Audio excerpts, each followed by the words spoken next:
Hello there everyone, this is Tracy here in my studio getting ready to paint a couple of Christmas cards.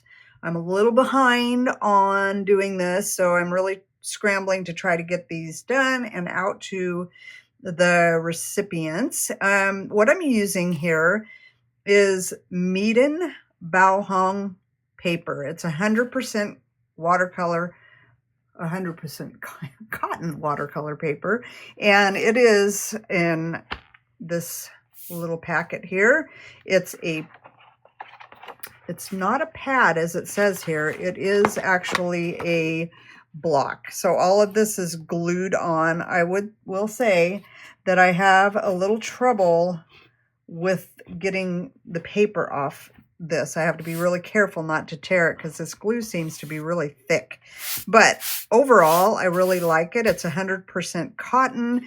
It is their less expensive paper. There's Baohong and there's Academy watercolor paper pad made, and it's Meeden Baohong. So with that being said, it's 100% cotton, acid free. This is a 15 by 10.2. How come they had to add that 0.2? Because when I take it off of here, this is 10. Oops. Let's see. There we go. This is 10.2. And then divided in half, this is 7. So I need a 7 by 10.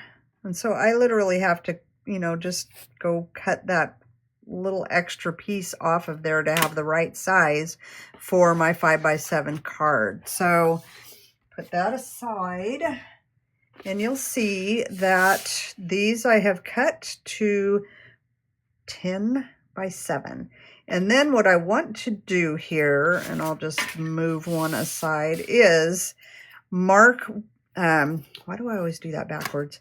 I want to mark where the middle is. So I want to make a mark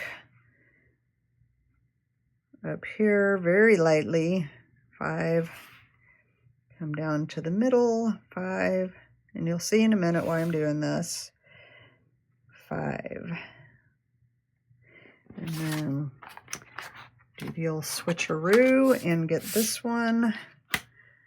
There is a front and a back, by the way. I'll show you that in a minute.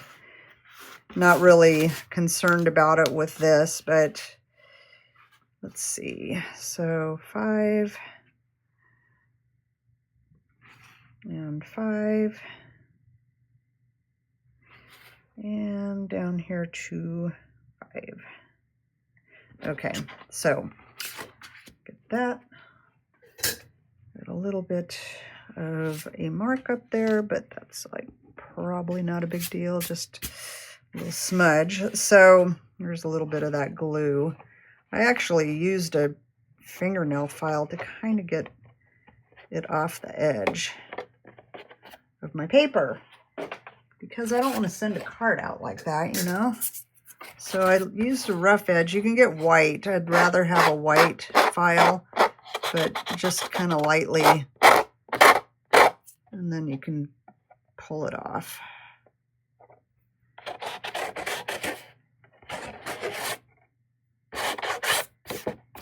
Okay, not a big deal. So now I'm going to get some artist tape. I've got my Blick. It's about a little less than 1/2 inch, I guess.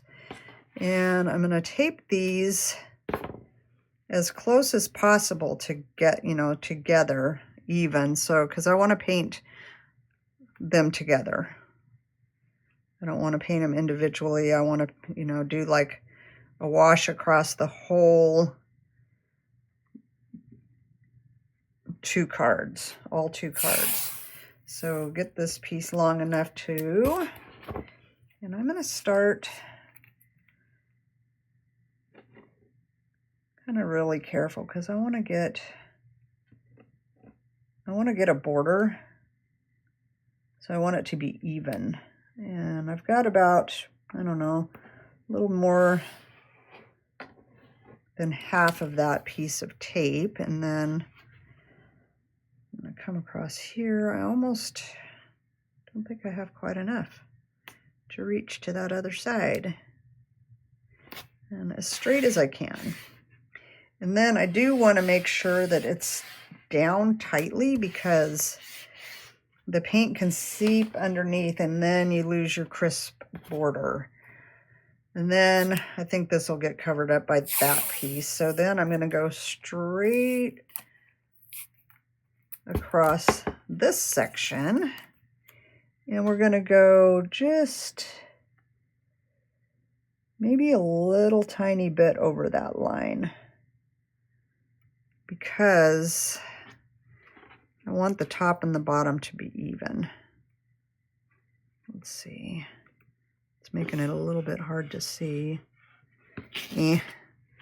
Let's just do it right underneath, so eliminate the doubt. So right underneath those marks, we're going to put that tape. You can already see I've got this one crooked. You know, I'm a little OCD about this stuff. I don't want it crooked. Not that it's going to make a huge difference on the final piece, but visually it bothers me. So I want to fix it. It's a little bit better. And okay, now we can go right underneath those marks at the halfway point. Again, making sure that that's nice and sealed. This is the back part of the card, so that doesn't really need to have any tape on it. But I will come right here, here, and here.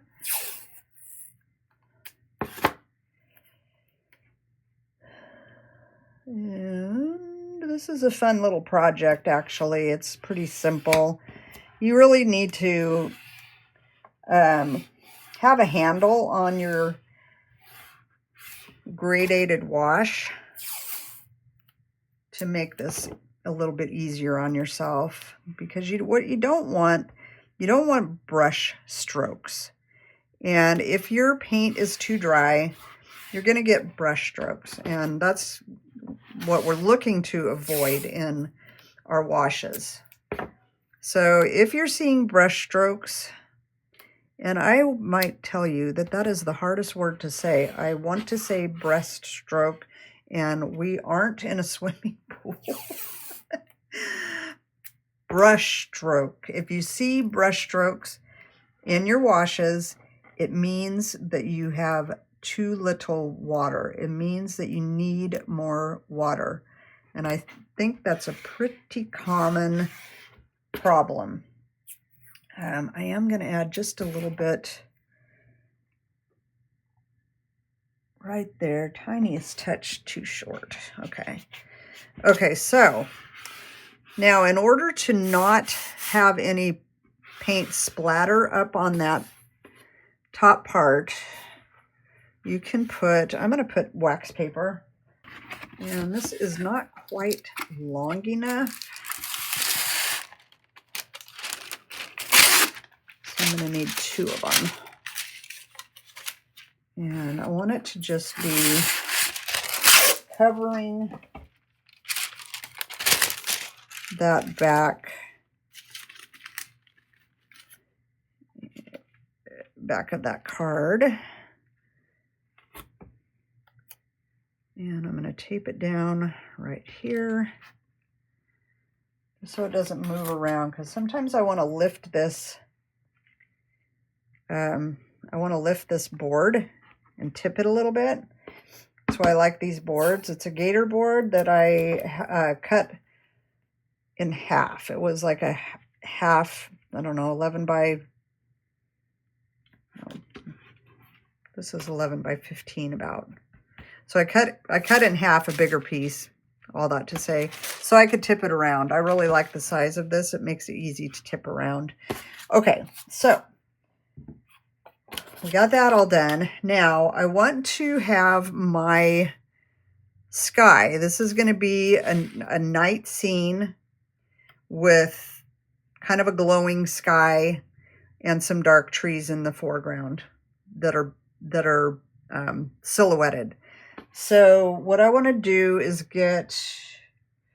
I'm going to get my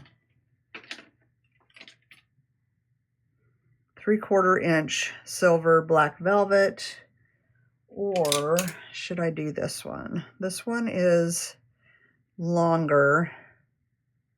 I think I'll do this one. So I'm going to get, let's see, I'm going to get Phthalo blue and Prussian blue and Indigo. Those three blues together are going to give me a nice dark blue. I have it over here on my palette. This is Prussian, this is Phthalo, and this is Indigo. And I'm going to mix up a good juicy mixture because I want to have enough paint to go over this and not run out of paint. Okay. So what I'm going to do is get my paint mixed up first of all, so it's ready to go before I start my gradient wash. And I'll add this in. You want to be able to do that in your sleep. That is one very important piece to your watercolor painting, is knowing and being, what am I looking for here? You want to be so familiar with that process that you don't have to think about it. So it shouldn't be a struggle. Even if you have to practice over and over and over again, you want to have that down. That is a tool in your artist's tool belt that is necessary for this watercolor painting journey. Okay, I think I have a pretty good mixture here. So hang on, I need to change my water. So I want to start off here with clean brush, clean water. And those blues are very strong, so I need to make sure my brush is completely cleaned up of that, which it is for the most part. There might be a tiny bit in there. Not a problem. So I want to get my paper nice and wet. And I'm going to mention also that some people might wonder why cut my own paper. Can't you buy packs of watercolor cards to paint that are already pre-cut, that have the envelopes with them? And yes, you can, but I'm telling you, you'll be happier if you're painting on 100% cotton paper, and those pre-made cards are not. So they're much harder to get the results that you want. And this Academy paper is pretty inexpensive, actually. It's, I can't remember how much it was. I feel like it was less than $20 for this block of 20 sheets, which is really good. And you know, as I'm sitting here mixing my color, I think I have,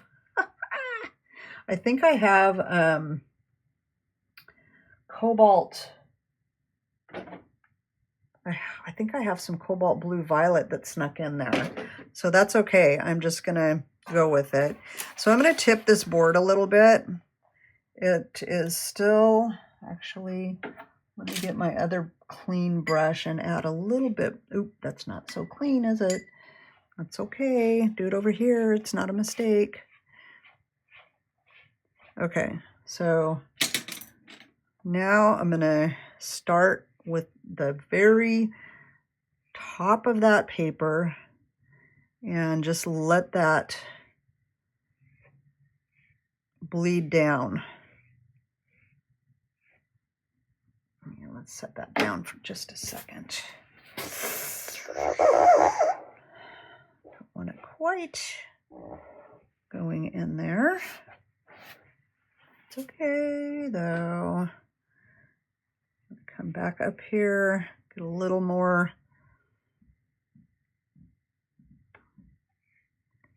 A little darker up there.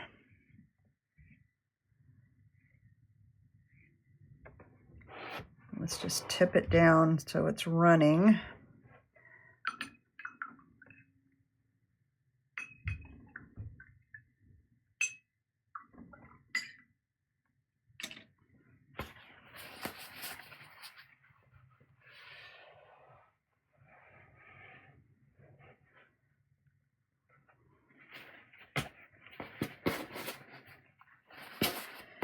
I'm just going to leave that, even though it's coming down a little bit further than I wanted it to. It's going to be dark down here anyway, so that's good. I think that's good. And as I say that, I think I want to blend it with my little blending brush. I've never used it like this before, but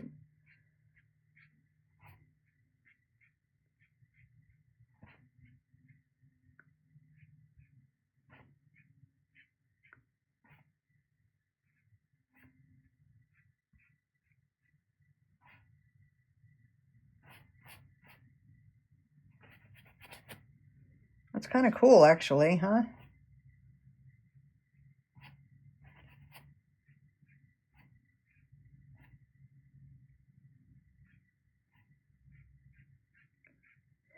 Got a little bit of brush in there though. It's okay. If you have that happen, wait until the paint is dry before you take that out.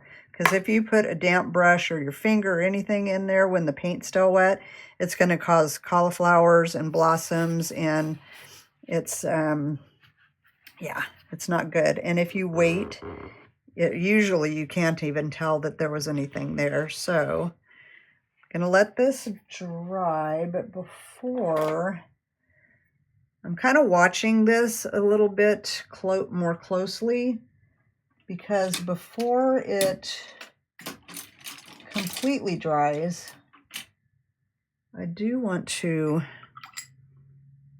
add a little bit of white splatter. So it has a minute to soften. This is titanium white.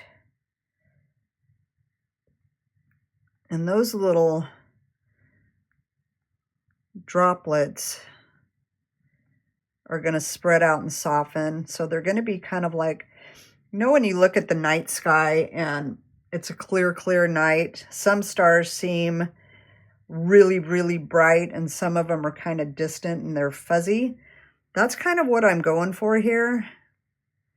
A little bit of fuzzy stars in the background.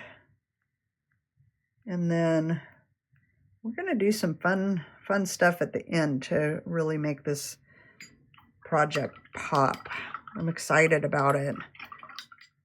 I got some fun little tools today. And this was one of them, this little blending brush. So that's stuff that I want to wash out after I'm finished using it. And then, yeah, we're going to just let this dry and I'll be right back. All right, this is completely dry. You can see how that white softened just a little bit to make it look more distant. I love how the this looks so atmospheric, and you can see I brushed away where that little bristle was, and you're not going to be able to even see that once I get the trees in there. It doesn't even hardly matter anyway. So now next is going to be the silhouettes of the trees. I'm going to go ahead and I think I'll use neutral tint to get it a little bit darker, and probably maybe my indigo. I'll mix them up both in this little container. So here's my neutral tint. Here's the indigo. They're very dark. I'm going to do one at a time, even though I want them to kind of blend together. It's just going to be easier.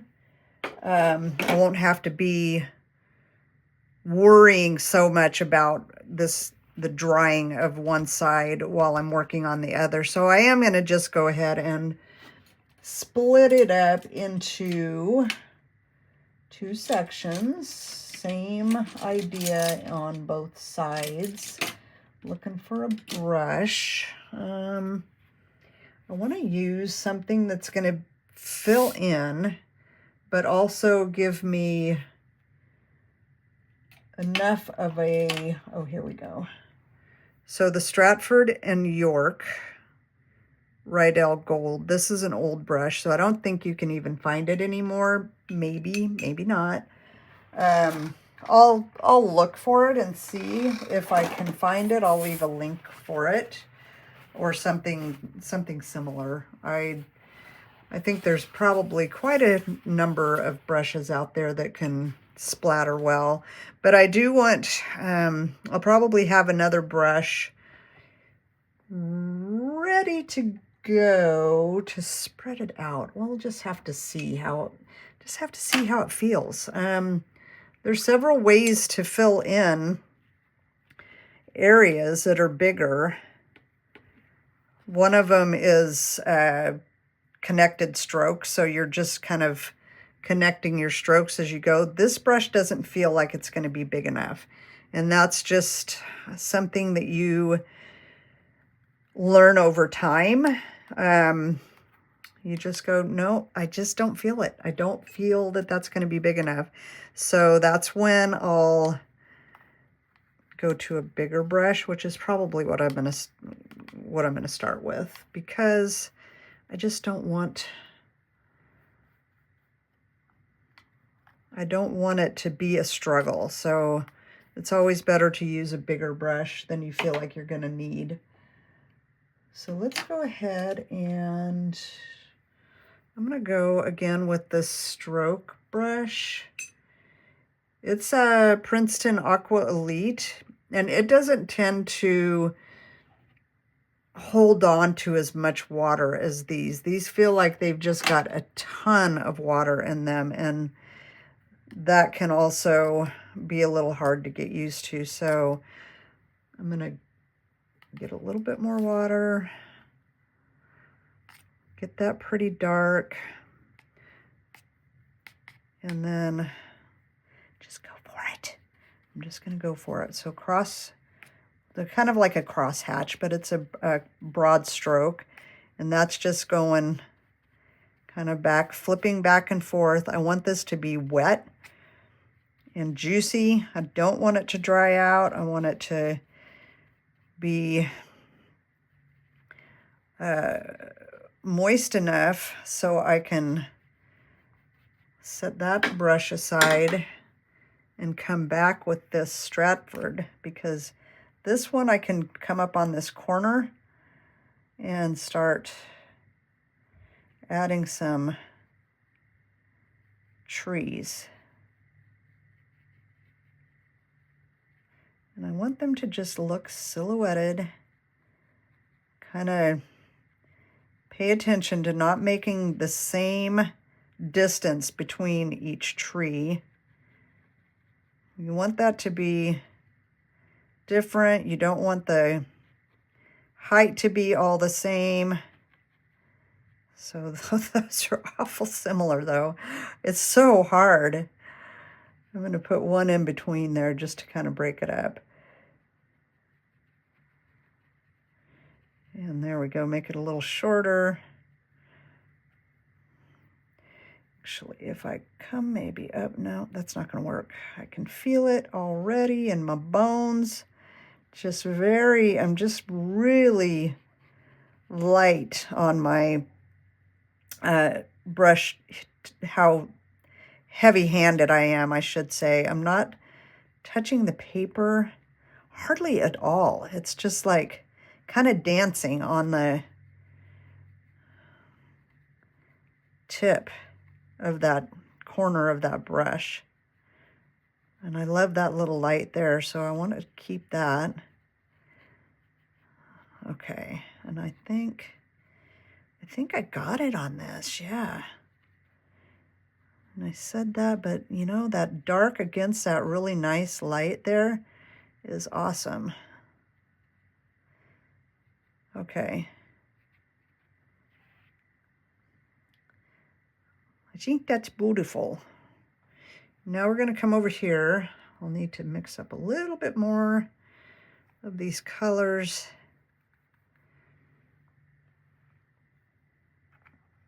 And bring back my Aqua Elite.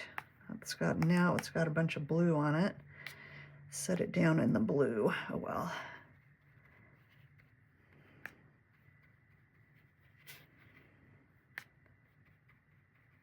A little bit of splattering going on there.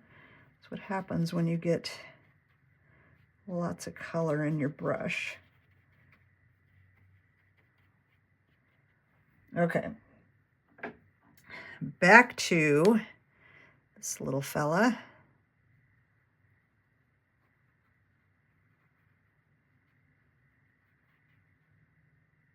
That almost looks like the wind's blowing. That's kind of cool. Give it a little atmosphere.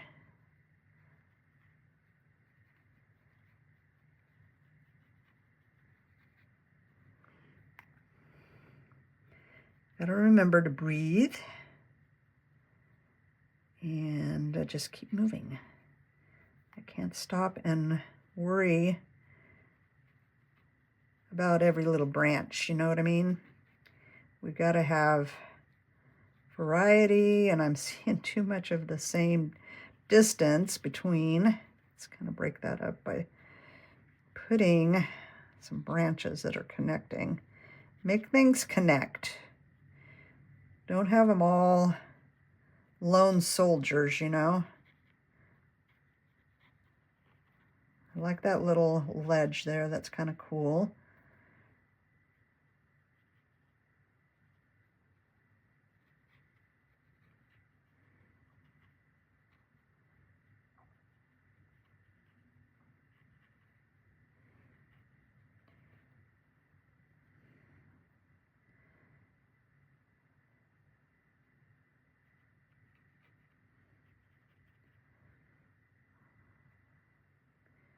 Okay, I do like that. I'm going to leave those just like that. We're going to let that dry and come back and do a little mark making. That's going to be fun. So I'll be right back. Okay, love what happened here. This atmospheric look, and the trees turned out awesome. So now comes the fun part of splattering some fun color or fun extras. There's not a lot of color. Here's titanium white. Holbein titanium white is an opaque white. You can get Chinese white. It's not as opaque. It's more transparent. So the titanium's going to give me a little more bang for my buck. And I could use gouache, but sometimes gouache dries darker than I would like. So I've got my Stratford and York that I used on the trees here. I'm going to see if I can get some good splatter with it.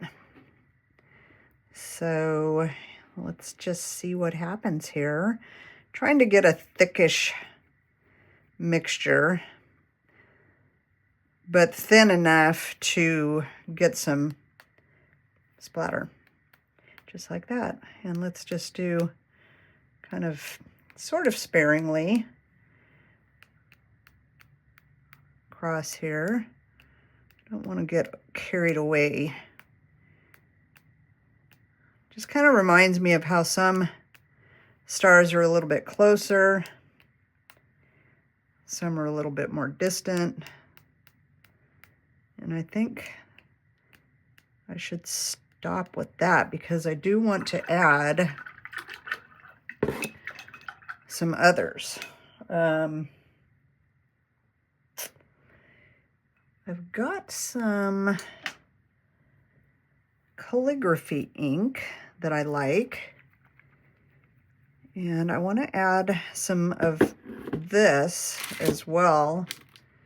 I just am not sure about the brush because it is, I think it's acrylic based, so I'm not real comfortable using my watercolor brushes with it. So I'm going to pull out this brush. This is so old. I have never used it. The bristles will probably fall out because it's so old. But like I said, I don't really want to use my good watercolor brushes with acrylic-based ink, which I think that might be. So let's just see what happens with this brush. So I'm just going to get it, I shook it up to get it mixed, and it's a little bit bubbly, but let's just see what happens. It's not really letting loose of it though, is it? Oh shoot, there it is. A little bit.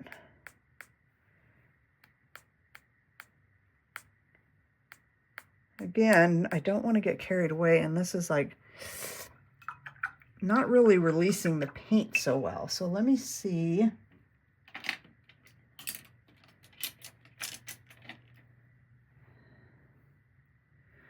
That is, let's just dot it on with this art media. This is an old brush, so I'm a little bit more.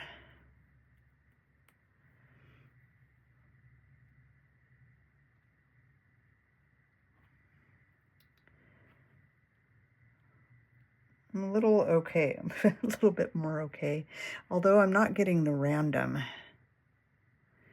Let's see. You know, I'm just gonna have to do it because this is my splatter brush, and I guess I just have to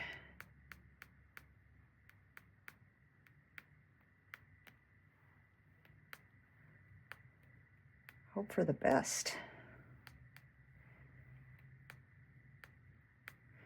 And again, I don't want to get too carried away, but I want enough.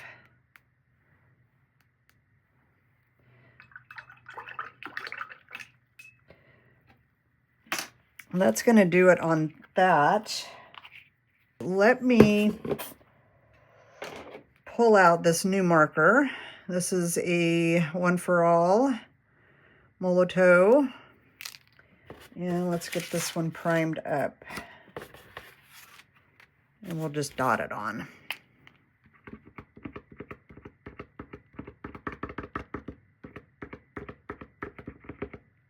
This is a 1.5 mil.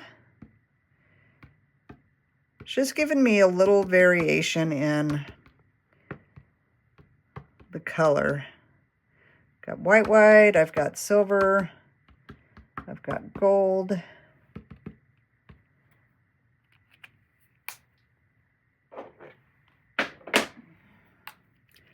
Do little dots with this one too. It is white, but it's acrylic based, so it might show up even a little bit more than the white watercolor when it dries. We'll see. And then with this one, I want to go in and do a little bit of dotting in these trees.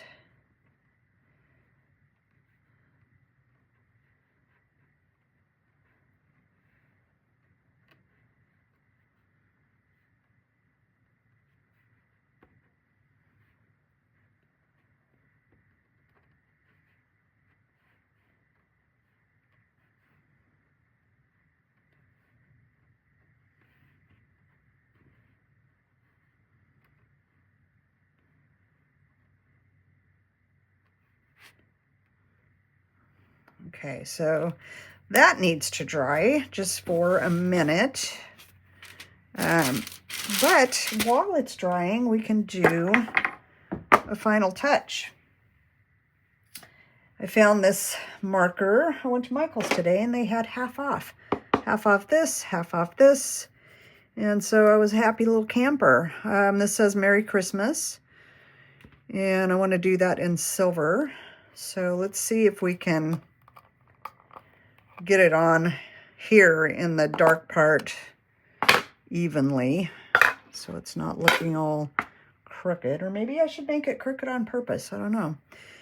These also I got at Michael's, same brand, I believe. Recollections, same. It's a blending brush for stencils, but I'm going to use it on this to kind of smooth it out a little bit. And we're going to get...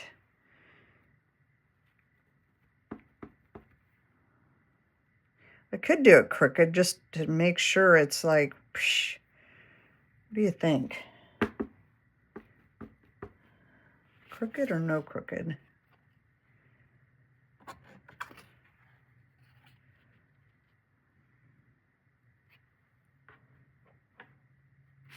Crooked's kind of cuter. Doesn't look so stiff. So let's get that all nice, and then I'm going to just kind of touch on that. And let's just do it right across there.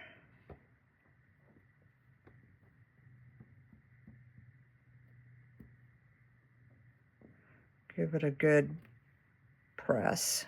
That looks cute, don't you think?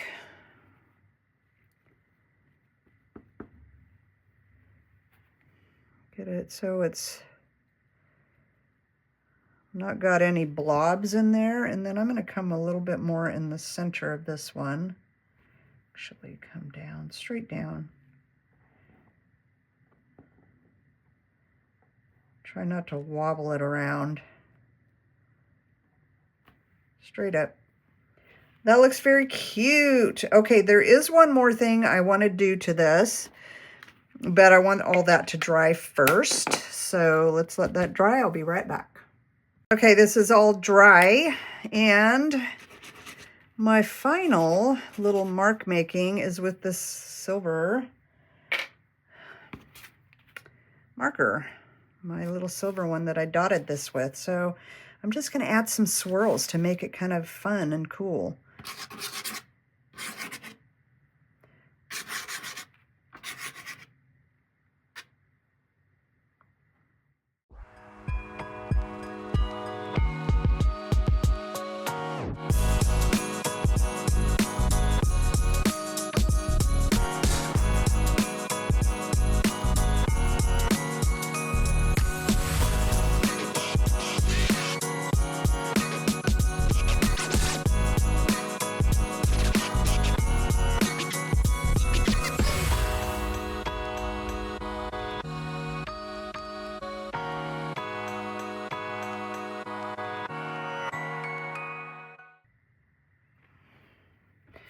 Okay, that'll be good.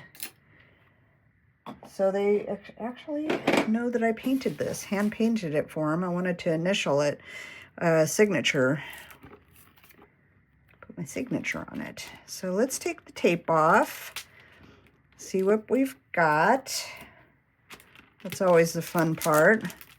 We should be good on, hopefully, it not bleeding underneath. That's always an issue, or it can be an issue, I should say.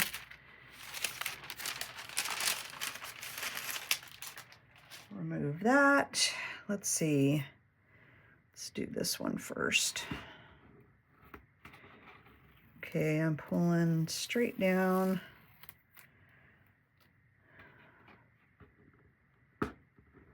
Try to keep my hands away from anything that might still be wet around the edges so I don't get it on the back of the paper. And then it looks like this one was next. They're all kind of crisscross, so I don't know which one I put on first. Okay, and then it looks like this one was next.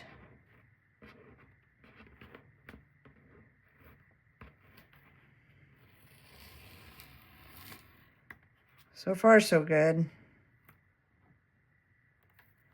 I'm seeing the little bit of paper was tearing up, so you got to watch those things really closely so you don't get any surprises by the paper tearing.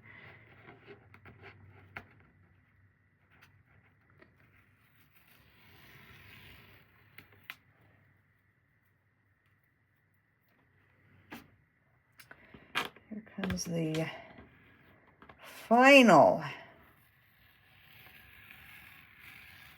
Look at that.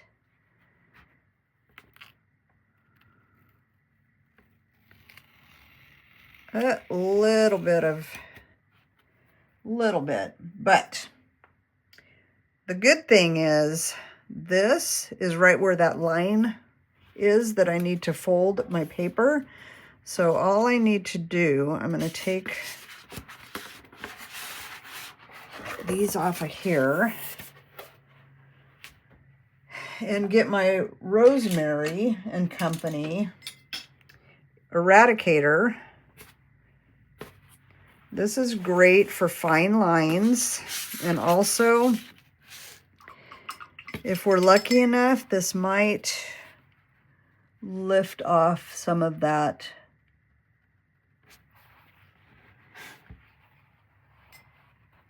at least to where it's not as quite as noticeable. How did that get under there? Don't even know.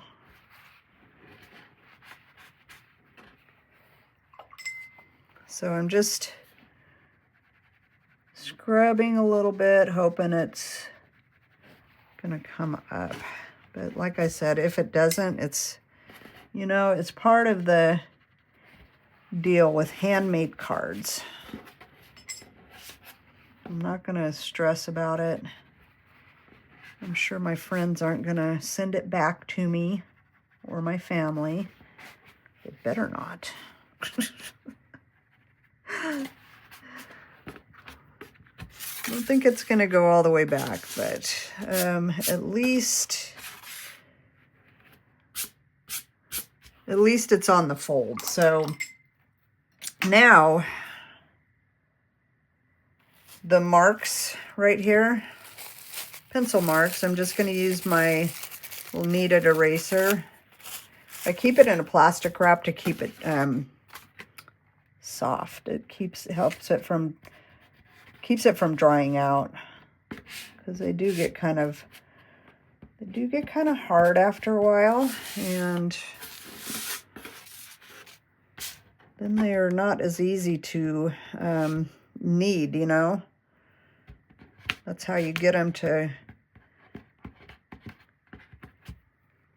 you want to have them nice and soft so they're kneadable.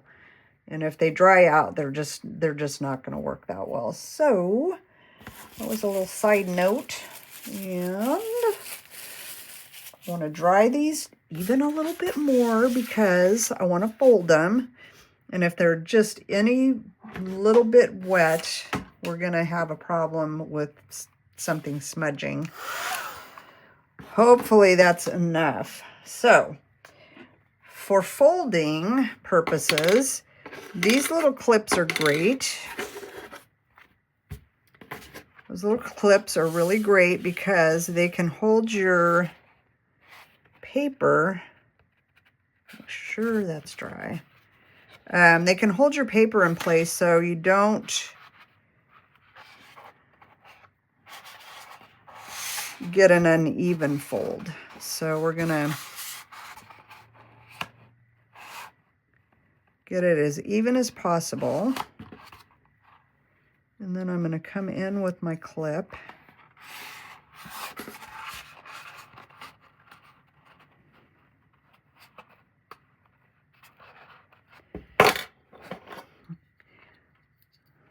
And get it, again, as even as possible because I'm like that. I want it to be as close as possible. So let's fold that, and still it's a little bit off, but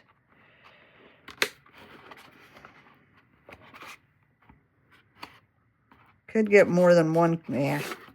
You know what? I am just going to eyeball it. Start from the middle.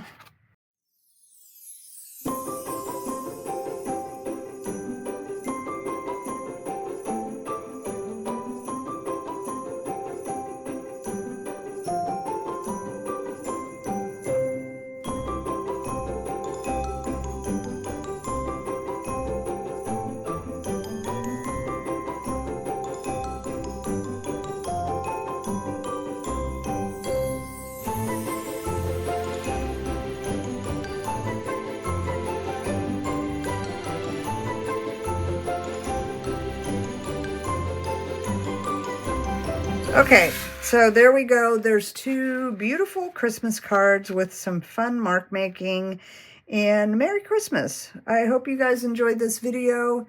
Don't forget to hit like and subscribe, and happy painting to you. Merry Christmas and Happy New Year. Hope you guys all have a blessed season. Take care, happy painting, and we'll see you next time. Bye-bye.